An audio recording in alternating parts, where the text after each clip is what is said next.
International কোৰ্টে ভাৰতক কৈছে যে পাকিস্তানৰ পানীটো এৰি দিব লাগে, মানে ইণ্ডিয়া আৰু পাকিস্তানৰ মাজত যোনটো ৱাটাৰ ট্ৰিটি আছিলে সেইটো ফলো কৰিব লাগে। চাওক, কোৰ্টৰ লেভেল খিনিতো আপুনি গমেই পায়। আপোনাৰ যদি কিবা সমস্যা হৈছে তেতিয়াহ'লে ডিষ্ট্ৰিক্ট কোৰ্ট যাব, আৰু তাত যদি সমাধান পোৱা নাই তেতিয়াহ'লে হাইকোৰ্ট যাব, আৰু হাইকোৰ্টত যদি সমাধান নাপায় তেতিয়াহ'লে সুপ্ৰিম কোৰ্ট যাব।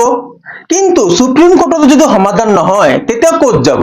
তো তাৰ কাৰণে ইন্টাৰনেশ্যনেল কোৰ্ট আছে, যেনে ইন্টাৰনেশ্যনেল কোৰ্ট অফ জাষ্টিচ। কিন্তু আমি এতিয়া যিটো কোৰ্টৰ কথা পাতিম এইটো হ'ল পাৰ্মানেন্ট কোৰ্ট অফ আৰ্বিট্ৰেশ্যন, যিটো নেদাৰলেণ্ডত আছে, আৰু এইটো কোৰ্টেই ভাৰতক অৰ্ডাৰ দিছে। ভাৰতে সাফ মানা কৰি দিছে যে চাওক, আমাক ক'ব নালাগে কি কৰিব লাগে, কাৰণ চাওক, দেশৰ ভিতৰৰ বস্তু দেশৰ কন্ট্ৰলত থাকিব ন। একচুৱেলি চাব গ'লে এই কোৰ্টবোৰ ৰেকমেণ্ডেশ্যনে হয়, মানুহ নামানো এইটো আমাৰ কথা, মানে ভাৰতৰ কথা। খালি নামৰ কাৰণেহে ইন্টাৰনেশ্যনেল কোৰ্ট। চাওক, ইণ্ডিয়া আৰু পাকিস্তানৰ মাজত যোনটো ৱাটাৰ ট্ৰিটি আছিল এইটো এটা সাকসেসফুল ৱাটাৰ ট্ৰিটি আছিল। চাওক, স্বাধীনতাৰ পিছত ইণ্ডিয়া আৰু পাকিস্তানৰ মাজত 4বাৰ যুদ্ধ হ'ল। ইমান যুদ্ধ হোৱাৰ পিছতো এই ট্ৰিটিত কোনো হাত দিয়া নাছিলে, বাকী দেশবোৰেতো কিবা কিবি কৰি দিয়ে। কিন্তু এতিয়া যিহেতু পেহেলগামৰ এই কেছটো হ'ল, ফাইনেলি এই ট্ৰিটি ভাঙি গ'ল। পাকিস্তানত এতিয়া পানীৰ হাহাকাৰ, তলৰ পানী ইউজ কৰি আছে, কিন্তু তলৰ পানীও শেষ হৈ গৈ আছে।